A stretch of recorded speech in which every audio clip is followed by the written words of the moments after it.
Hello friend, हमारी आज की कहानी है आज सम्मान से समझौता नहीं। पता नहीं ये सपना था या कोई भ्रम। अभी थोड़ी देर पहले ही रुचि की आंख लगी थी। उसे महसूस हुआ कि जैसे खिड़की से कोई झांक रहा है। वो हड़बड़ाकर उठ खड़ी हुई और दरवाजा खोलकर बाहर देखने लगी, लेकिन उसे कोई भी दिखाई नहीं दिया। तभी उसके पति विवेक की आंख खुली। विवेक ने पूछा, क्या हुआ रुचि, कोई परेशानी है क्या? पता नहीं विवेक, मुझे ऐसा लगा जैसे कोई नजर मुझे घूर रही है। अरे ऐसा कुछ नहीं है, शांति से सो जाओ। जरूर तुमने कोई सपना देखा होगा। हाँ, हो सकता है, रुचि ने कहा, लेकिन अब उसकी आंखों से नींद गायब हो चुकी थी। बार बार उसके मन में यही ख्याल आ रहा था कि क्या यह भ्रम है, और अगर भ्रम है तो उसे बार बार ऐसा क्यों महसूस होता है। कुछ तो है जो वह या तो देख नहीं पा रही है या फिर समझ नहीं पा रही है। खैर, जैसे तैसे उसे नींद आई। सुबह अलार्म की आवाज से ही उसकी तंद्रा भंग हुई। जल्दी से उठकर अपनी 6 वर्षीय बेटी को उठाया और उसे स्कूल के लिए तैयार करने लगी। फटाफट से नाश्ता लगाकर विवेक को आवाज लगाई। विवेक के ऑफिस और बेटी रूही के स्कूल जाने के बाद उसने फटाफट से अपने सास ससुर का नाश्ता लगा दिया। सासू माँ ने पूछा, बहू, तुमने अजय की पसंद के अनुसार पोहा बनाया है कि नहीं? अजय रुचि की सासू माँ का दूर का रिश्तेदार था और रिश्ते में रुचि का देवर लगता था। ऑफिस के किसी काम की वजह से अजय इंदौर आया हुआ था और ऑफिस के गेस्ट हाउस में ही ठहर गया था। तभी विवेक और उसके माता पिता ने उसे अपने घर पर ठहरने के लिए कहा। सासू माँ ने कहा, अजय बेटा, वैसे भी तुम कहाँ रोज रोज यहाँ हमसे मिलने आते हो। यह घर भी तुम्हारा अपना ही है और हमारे होते हुए तुम्हें किसी गेस्ट हाउस में रहने की जरूरत ही क्या है। फिर विवेक ने भी बड़े भाई की तरह अजय को हुक्म दिया कि वह आकर उनके साथ उनके घर में ही रहे। अजय और विवेक की बचपन से ही खूब पटती थी। जब भी मिलते थे दोनों खूब धमक चौकड़ी करते थे। टेबल पर नाश्ता लगने के बाद सासू माँ ने अजय को आवाज लगाई, अजय बेटा, जल्दी आओ वरना नाश्ता ठंडा हो जाएगा। हाँ हाँ बुआ जी, बस अभी आता हूँ। रुचि सबको नाश्ता कराने लगी। तभी अजय ने रुचि का हाथ पकड़कर कहा, भाभी आप भी आइए ना, आप भी हमारे साथ बैठकर नाश्ता कीजिए। रुचि को अजय का यूं हाथ पकड़ना बिल्कुल अच्छा नहीं लगा। उसे अंदर ही अंदर बहुत अजीब सा महसूस हो रहा था। लेकिन सासू माँ इन सब बातों को बहुत साधारण तरीके से ले रही थी। उन्हें लग रहा था कि अजय का मजाकिया स्वभाव है ही, और अगर देवर अपनी भाभी से मजाक मस्ती ना करे तो और किससे करेगा। खैर, रुचि ने कहा, नहीं भैया, आप तीनों बैठकर नाश्ता कीजिए, मैं गरम गरम पराठे बनाकर लाती हूँ, मैं बाद में खा लूँगी। तभी अजय ने हंसते हुए कहा, रुचि भाभी, माना कि विवेक भैया मुझसे उम्र में 3 साल बड़े हैं, लेकिन आप तो मेरी हम उम्र हैं ना, तो आप मुझे अजय कहकर ही बुलाइए, मुझे अच्छा लगेगा। रुचि इस बात पर फीकी सी मुस्कान देकर रसोई घर में चली गई। पर पता नहीं क्यों उसे अजय को देखकर कुछ अच्छा नहीं लगता था। रसोई घर से भी उसने महसूस किया कि जैसे नाश्ता करते करते अजय की नजरें उसे ही घूर रही है। जैसे ही उसने अजय की तरफ देखा तो उसने नजरें फेर ली और सबसे बातें करने में मस्त हो गया। अजय को घर में रहते हुए 4-5 दिन से ज्यादा हो गए थे। अब वह रुचि को बात बात पर छेड़ने लगा। रुचि को ना चाहते हुए भी उससे बात करनी पड़ती थी, लेकिन फिर भी वह कोई ना कोई बहाना बनाकर चली जाती थी। फिर धीरे धीरे अजय रुचि का मजाक मजाक में कभी हाथ पकड़ लेता तो कभी गाल खींच लेता। रुचि को बहुत गुस्सा आता, लेकिन वह सासू माँ का रिश्तेदार है और अगर वह उसे कुछ भी कहेंगी तो सासू माँ कहीं नाराज ना हो जाए, यह सोचकर वह चुप ही रही। तभी एक दिन दोपहर के समय सब लोग सोए हुए थे। रुचि भी थककर रूही के पास जाकर सो गई, लेकिन फिर उसे महसूस हुआ जैसे किसी ने उसे छुआ हो। वह हड़बड़ाकर उठी तो उसने देखा अजय सामने ही खड़ा मुस्कुरा रहा था। अब ये सब रुचि की बर्दाश्त से बाहर हो गया। उसने गुस्से से चिल्लाकर कहा, अजय भैया, ये क्या बदतमीजी है।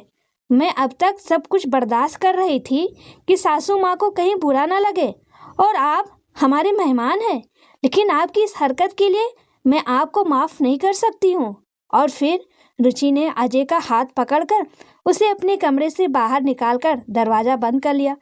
रुचि की चिल्लाने की आवाज सुनकर उसकी सासू माँ भी वहाँ आ गई।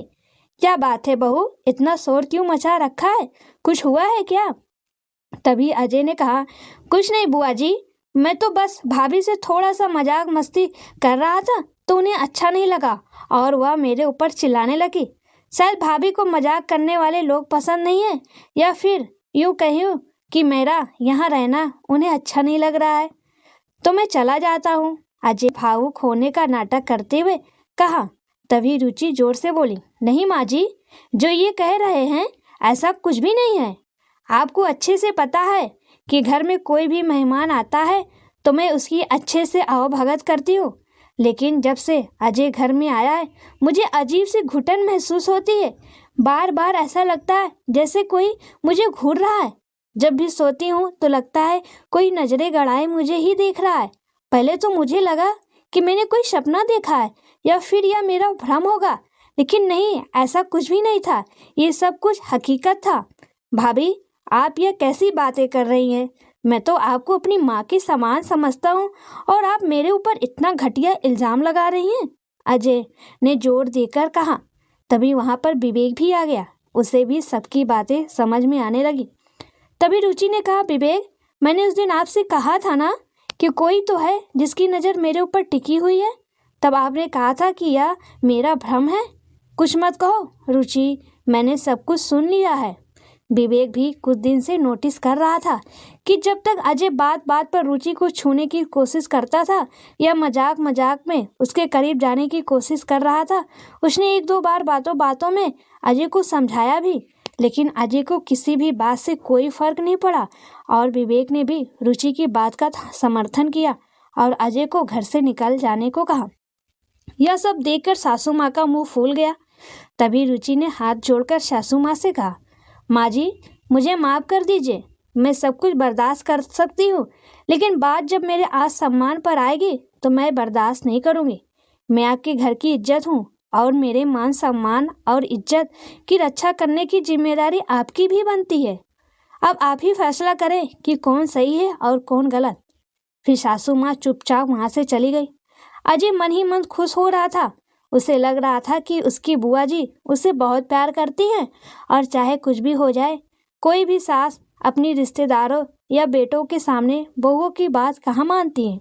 तभी कुछ देर बाद सासू माँ आई और अजय को उसके बैग पकड़ाकर कहा, अजय, तुम इस घर से जा सकते हो और फिर कभी मुझे अपना चेहरा मत दिखाना। रुचि मेरे घर की बहू मेरी इज्जत है। किसी भी औरत के लिए उसका आत्मसम्मान उसका गहना होता है। तुम्हारी हिम्मत कैसे हुई मेरी बहू की तरफ गलत नज़र उठाने की? आइंदा से मुझे अपना गंदा चेहरा मत दिखाना। फिर अजय चुपचाप बुआ जी के हाथ से अपना बैग लेकर चला गया, क्योंकि अब उसके पास कोई और चारा भी नहीं था। वहीं दूसरी ओर रुचि हैरान थी अपनी सासू माँ के इस फैसले से। वो सासू माँ जिन्होंने उसका कभी साथ नहीं दिया, जो बात बात पर उसे ताना माना मारती रहती थी, उन्होंने उसका पक्ष लिया। यह सोचकर वो बहुत खुश थी। फिर उसने कहा, माँ जी, मुझे माफ़ कर दीजिए, मेरी वजह से घर का माहौल ख़राब हो गया। नहीं रुचि बेटा, घर का माहौल तुम्हारी वजह से नहीं, किसी की गंदी नीयत और गंदी सोच की वजह से खराब हुआ है। चाहे कुछ भी हो, लेकिन हूँ तो मैं भी एक औरत ही ना। और अगर एक औरत दूसरी औरत के आज सम्मान के लिए कदम नहीं उठाएगी तो और कौन उठाएगा? अपनी सासू माँ की यह बात सुनकर रुचि के मन में उनके लिए और इज्जत बढ़ गई और वह आगे बढ़कर अपनी सासू माँ के गले से लग गई। बहुत बहुत शुक्रिया माँ जी, मेरा साथ देने के लिए, मुझे समझने के लिए। सही कहा आपने, मैं अपने आज सम्मान के साथ समझौता कभी नहीं करूँगी, रुचि ने कहा। दोस्तों, कई बार ऐसा होता है कि हमारे आसपास कुछ गंदी संकुचित सोच वाले लोग आ जाते हैं और वो ऐसी गंदी हरकत कर देते हैं जो हमारी सहन शक्ति से बाहर हो जाती है। लेकिन बात जहाँ हमारी इज्जत और असम्मान की आती है, वहाँ पर हमें चुप नहीं रहना चाहिए। फिर सामने चाहे हमारा कोई भी कितना भी करीबी क्यों ना हो, क्योंकि वो कहावत है ना कि इज्जत औरत का सबसे बड़ा गहना होती है और उस पर उंगली उठाने का हक किसी को भी नहीं है।